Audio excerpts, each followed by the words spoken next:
Wa in tuti' aktsara man fil ardi, kalau kau ikut kebanyakan orang di atas muka bumi, yudilluka an sabilillah, mereka hanya akan menyesatkan engkau dari jalan Allah Subhanahu wa taala.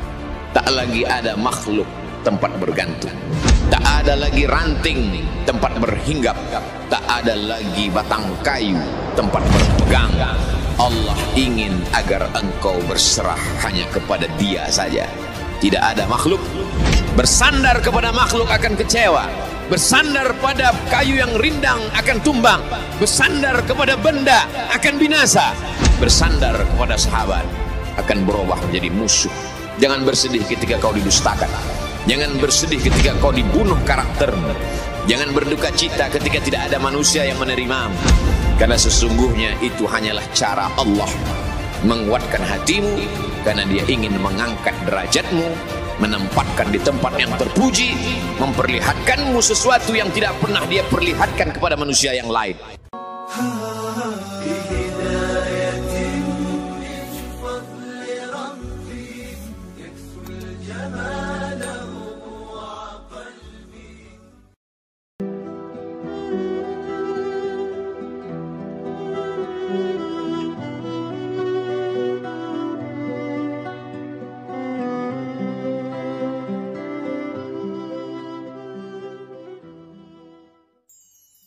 Semua orang senang melihatnya karena dia bersih, karena dia rupawan, karena dia sopan dan santun, karena ayahnya meninggal dan ibunya juga sudah lama meninggalkannya.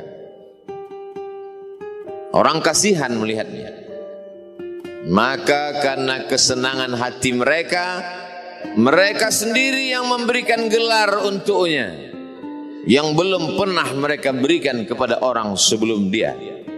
Gelar itu bernama Al-Amin, orang yang layak menerima amanah. Amin diambil dari 3 huruf, alif, mim, nun. Dari kata alif, mim, nun muncullah kata amanah. Orang yang mampu menerima amanah disebut Al-Amin. Kita mengatakannya jujur. Lawan daripada amanah adalah khianah. Al-Khain, pengkhianat. Dia tidak berkhianat. Dia adalah seorang yang mampu mengemban amanah dan terpercaya. Maka semua orang percaya kepada dia. Dari alif, mim, nun, juga akar yang sama dengan iman, akar kata yang sama dengan iman. Maka iman berarti percaya. Dia adalah orang yang dipercaya karena memang dia mampu mengemban amanah. Kapan kebencian itu datang? Kebencian itu datang ketika dia naik ke atas bukit Safa dan dia berkata kepada semua penduduk Makkah, seandainya aku katakan di balik bukit Jabal Abi Quwais yang besar, gagah, perkasa, tinggi, menjulang ini ada pasukan musuh yang akan menyerang kita, apakah kalian percaya? Semua mereka berkata, shadaqnaka, kami percaya karena memang kami menggelar engkau orang yang dapat dipercaya. Seandainya aku katakan bahwa ada pasukan musuh yang akan meluluh lantakkan, menghantam, membunuh kita, apakah kalian percaya? Mereka menjawab, shadaqnaka, kami percaya. Seandainya aku katakan bahwa aku menerima wahyu dari Allah dan aku diperintahkan Allah untuk mengabarkan kepada kalian yang baik-baik akan masuk surga, yang jahat-jahat akan masuk neraka, percayakah kalian? Disitulah perlawanan datang, bukan dari orang lain, bukan dari musuh, bukan dari lawan. Perlawanan itu datang dari saudara kandung, dari ayah kandung yang masih ada hubungan darah. Tabban laka ya Muhammad alihadza jama'tana, celakalah engkau Muhammad, apakah hanya untuk ini saja kau kumpulkan kami hari ini? Allah membelanya, langsung Allah membelanya.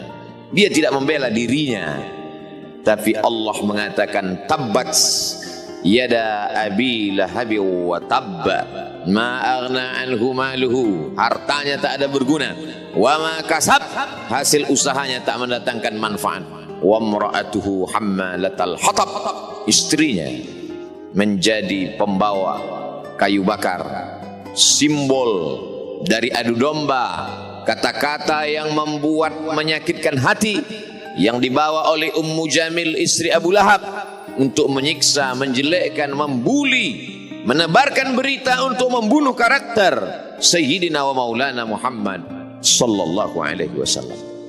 Ini bukti kalau hari ini ada anak muda yang rupawan, yang dermawan, yang disenangi lingkungannya, tidak ada orang yang tersinggung, biasa, karena Nabi Muhammad SAW juga pernah mengalami hal itu.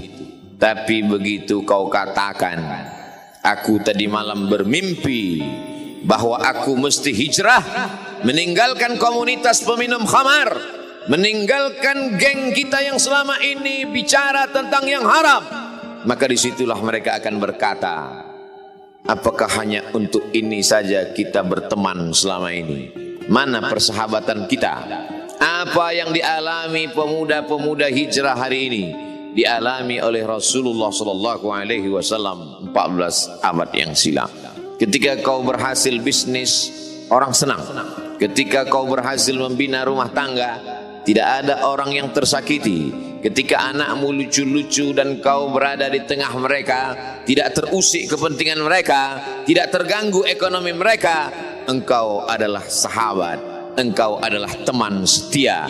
Tetapi ketika kau tidak ikut kemauan manusia, disitulah engkau sedang melantik dirimu sendiri menjadi musuh. Maka Allah kuatkan hatimu. Wa in tuti aktsara man fil ardi, kalau kau ikut kebanyakan orang di atas muka bumi, yudilluka an sabilillah, mereka hanya akan menyesatkan engkau dari jalan Allah subhanahu wa ta'ala. Tapi api itu tidak pernah padam. Kalau dia padam, maka berakhirlah dakwah Islam. Dia terus bergelora, dia terus menyala, dia terus membakar kemunafikan, membakar kemusyrikan, sampai akhirnya embargo pun tiba. Jangan ada yang mau bergabung dengan kelompok Muhammad sallallahu alaihi wasallam. Jangan ada yang mau berkirim makanan, jangan ada yang mau berdagang, jangan ada yang mau menjalin transaksi. Mereka ingin membunuh secara perlahan-lahan. Jangan beli produknya, jangan duduk bersamanya, jangan berteman dengan dia. Kenapa kamu mau berfoto dengan dia? Kenapa kamu mau bergambar dengan dia? Kenapa kamu masih mau mendengar ceramah dia? Adakah orang yang mengalami hal itu hari ini? Adakah ketakutan-ketakutan dari hamba Allah yang mengatakan Allahu Akbar, Allah Maha Besar, tapi takut ditinggalkan kawan, cemas ditinggalkan sahabat? Maka itu pernah terjadi pada kelompok Sayyidina wa Maulana Muhammad sallallahu alaihi wasallam. Kalau pembunuhan karakter tidak berhasil, maka ada yang lebih dahsyat daripada itu. Mereka tawarkan dunia beserta isinya. Wallahi, demi Allah wahai paman, demi Allah wahai Abu Talib, law wada'u syamsa fi yamini wal qamara fi yasari, andai mereka letakkan matahari di tangan kananku, bulan di tangan kiriku, ala atruka hadzal amr, supaya aku tinggalkan dakwah ini, aku tidak akan meninggalkannya. Bujuk rayu mulai tiba. Itu terjadi pada diri Nabi Muhammad sallallahu alaihi wasallam. Kalau kau tidak mempan dimusuhi, kalau kau tidak mempan dirangkul, kau akan dipukul. Kalau kau tidak mempan dipukul, kau akan dirangkul. Berbagai macam cara, dari mulai yang paling keras sampai yang paling lembut, dari mulai yang paling lembut sampai yang paling keras, sampai akhirnya tempat bergantung itu hilang, lenyap, musnah.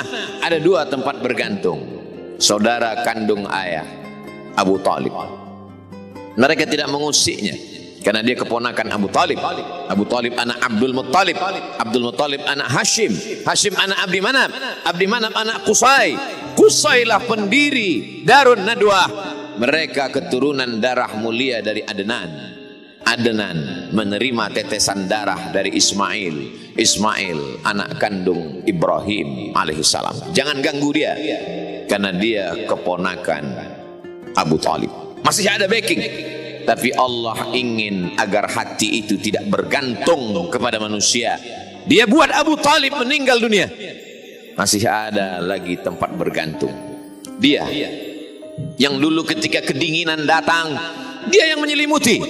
Yang dulu ketika ketakutan datang, dia yang menenangkan. Dia datang menemui Waraqah ibnu Naufal. Waraqah berkata, Namus, malaikat yang pernah datang kepada Ibrahim, yang pernah datang kepada Musa, yang pernah datang kepada Isa, sekarang dia datang kepada suamimu. Katakanlah, jangan takut, jangan cemas. Kalau nanti sampai masanya dia akan diusir dari kampung halamannya, aku orang pertama yang akan membelanya. Karena begitu yang kutemukan dalam kitab-kitab suci yang kubaca, kata Waraqah bin Naufal. Hari itu juga tempat bergantung itu patah. Khadijah menghadap Allah subhanahu wa ta'ala. Tak lagi ada makhluk tempat bergantung, tak ada lagi ranting tempat berhinggap, tak ada lagi batang kayu tempat berpegang. Allah ingin agar engkau berserah hanya kepada Dia saja. Tidak ada makhluk. Bersandar kepada makhluk akan kecewa, bersandar pada kayu yang rindang akan tumbang, bersandar kepada benda akan binasa, bersandar kepada sahabat akan berubah menjadi musuh. Bersandarlah kepada Dia, Hayyun Maha Hidup, la yamut, Dia tak pernah mati. Bersandarlah kepada Dia, Al-Aziz yang Maha Perkasa, Al-Jabbar yang Maha Berkuasa. Itu yang diinginkan Allah dari sosok Sayyidina wa Maulana Muhammad sallallahu alaihi wasallam. Dia pergi, sengaja dia pergi berjalan kaki, karena kalau dia pergi menunggang unta, mereka sudah mengintai, dia pasti lari, dia akan pergi ke tempat yang jauh. Sengaja dia pergi berjalan kaki. Lalu kemudian dia pun sampai ke suatu tempat. Dia berharap mereka adalah orang-orang yang lembut akan yang menerimanya, tapi dia tidak diterima dengan tala'al badru alaina. Dia tidak diterima sebagai ahlan wasahlan. Ahlan, keluarga, kau datang kami sambut sebagai keluarga. Sahlan, mudah, kau datang urusanmu mudah. Ahlan wasahlan. Tapi dia tidak dianggap sebagai keluarga, dia tidak dianggap sebagai sahlan, dia dianggap sebagai musuh. Dia dilempar dengan batu, dia dilempar dengan kayu, dia dilempar dengan tulang onta. Apa yang dia lakukan? Dia bersembunyi di balik bukit. Dia angkat kedua tangannya. Ilaika ashku dha'fa quwwati. Kepada engkau saja aku mengadukan kelemahanku. Wa qillata hilati, ketidakberdayaanku. Wa hawani bainan nas, aku hina di tengah mereka. Kalau dulu aku ada tempat bergantung, ada tempat bersandar, ada tempat mengadu, hari ini hanya engkau saja ya Allah. Datanglah malakul jibat, malaikat penjaga segala bukit di atas dunia. Kau tunjuk mana bukit yang paling besar ya Muhammad, akan kutimpakan kepada mereka. Hati yang luka biasanya akan marah, akan kecewa, tapi itu tidak terjadi pada Nabi Muhammad sallallahu alaihi wasallam. Apa yang dia katakan? Asallahu an yukhrij min aslabihim man ya'budullaha wa la yusyrika bihi syai'a. Ya Allah, keluarkan dari tulang sulbi mereka, keluarkan anak cucu mereka yang akan menyembah Engkau. Tidak ada satupun yang akan mempersekutukan Engkau di atas muka bumi ini. Doanya dikabulkan, hatinya susah, pikirannya kacau, tapi lidahnya tidak berkata-kata kasar. Dia doakan agar anak cucu mereka menyembah Allah. 100% penduduk Taif hari ini bersyahadat asyhadu an la ilaha illallah wa asyhadu anna Muhammadan Rasulullah. Doa orang yang teraniaya, doa orang yang terzolimi. Dia berhenti di sebuah kebun. Ada seorang yang bukan terpandang membawakan beberapa ranting anggur sebagai pelipur lara, penghilang haus, pelepas daganya. Ketika anggur itu akan masuk ke mulutnya, dia berkata Bismillahirrahmanirrahim, atas nama Allah. Maka hamba sahaya miskin, susah, melarat, perantau yang tak punya apa-apa itu heran. Apa yang kau ucapkan? Bismillah. Kau sebut nama Allah ya. Tidak ada satupun orang di kampung ini kalau makan menyebut nama Allah. Siapa engkau? Aku Nabi yang diutus Allah Subhanahu wa ta'ala. Berarti engkau sama dengan orang yang dulu pernah berada di kampungku. Engkau dari mana? Aku dari Ninawi. Ninawi, ya. Di sana ada saudaraku, kata Nabi Muhammad SAW. Di sana ada saudaraku, namanya Yunus bin Matta. Yunus bin Matta adalah saudaraku. Sama-sama hamba yang diutus Allah Subhanahu wa ta'ala. Dia juga diingkari oleh kaumnya. Dia masuk ke dalam lautan, ditelan seekor ikan dalam 3 kegelapan. Gelapnya tengah malam, gelapnya lautan, gelapnya perut ikan. Dia berserah kepada Allah. La ilaha illa anta subhanaka inni kuntu minal zalimin. Begitu cara Allah mengingatkan Nabi Muhammad SAW. Apa yang kau rasakan hari ini belum ada apa-apanya dengan apa yang pernah dirasakan oleh Yunus bin Matta. Mendengar itu langsung saja Adas bersimpuh sujud mencium lutut Nabi Muhammad sallallahu alaihi wasallam. Dia tidak mulia, dia hamba sahaya, dia miskin, dia perantau, tapi dia sempat mencium tangan Nabi Muhammad sallallahu alaihi wasallam. Dia sempat menghilangkan dahaga dari leher Nabi Muhammad sallallahu alaihi wasallam. Pertemuan yang berkesan. Biarlah pertemuan itu sekali, tapi sampai ke lubuk hati. Untuk apa pertemuan yang berulang kali, tapi hanya sampai di tepi bibir, hanya basa-basi. Nabi SAW kembali, dia pulang. Di tengah perjalanan dia mendengar, qul, katakan, uhiya ilayya annahu istama'a nafarun minal jin. Ada sekelompok jin. Jin itu berkata, inna sami'na qur'anan ajaba. Kami mendengarkan bacaan Al-Quran ajaba, menakjubkan, ajib. Biarlah manusia menolakmu, biarlah manusia yang aku dan sombong itu tidak menerimamu, tapi ada satu makhluk yang mau menerimamu. Inna, kami dari kalangan jin, sami'na, mendengar, Qur'anan ajaba, bacaan Al-Quran yang mengagumkan, yahdi ila rusdi, yang membuat kami lurus berpikir benar. Betapa jin yang dikatakan makhluk jahat, tapi ketika dia mendengarkan bacaan Al-Quran tersentuh hatinya dan dia bersyahadat, anna minnal muslimun, kami ada yang muslim, wa minnal qasitun, kami ada yang kafir. Yang muslim taharrau rasyada, selalu mencari jalan kebenaran. Yang kafir kanu li jahannam hataba, mereka hanya akan menjadi santapan neraka jahanam. Dia kembali ke kota suci Makkah Al-Mukarramah seperti biasa, sampai akhirnya datanglah malaikat Jibril, membelah dadanya, mensucikan hatinya sampai layak, lalu kemudian dia pun dibawa. Subhanalladzi asra bi'abdihi lailan, maha suci Allah yang memperjalankan hambanya pada suatu malam, minal masjidil harami ilal masjidil aqsa, dari masjidil haram ke Masjidil Aqsa, alladzi barakna haulah, kami berkahi sekelilingnya. Untuk apa? Linuriyahu min ayatina, kami ingin memperlihatkan kepadanya tanda-tanda kebesaran kami. Selama ini dia hanya didengar, azab kubur didengar, neraka jahanam didengar, malaikat didengar. Hari ini kami ingin memperlihatkan tanda-tanda itu kepada hamba kami. Jangan bersedih ketika kau didustakan, jangan bersedih ketika kau dibunuh karaktermu, jangan berduka cita ketika tidak ada manusia yang menerimamu, karena sesungguhnya itu hanyalah cara Allah menguatkan hatimu, karena dia ingin mengangkat derajatmu, menempatkan di tempat yang terpuji, memperlihatkanmu sesuatu yang tidak pernah dia perlihatkan kepada manusia yang lain. Dia buat hatimu hancur berkeping agar tidak lagi ada tempat makhluk dalam hatimu, yang ada hanya Allah semata. Ma fi qalbi ghairullah, pada saat itu mentalmu sudah kuat, layaklah engkau berada di tempat yang terpuji. Kalau ada orang menyakitimu, jangan berduka. Kalau ada tetangga, sahabat, kawan baik meninggalkanmu, jangan berduka lara.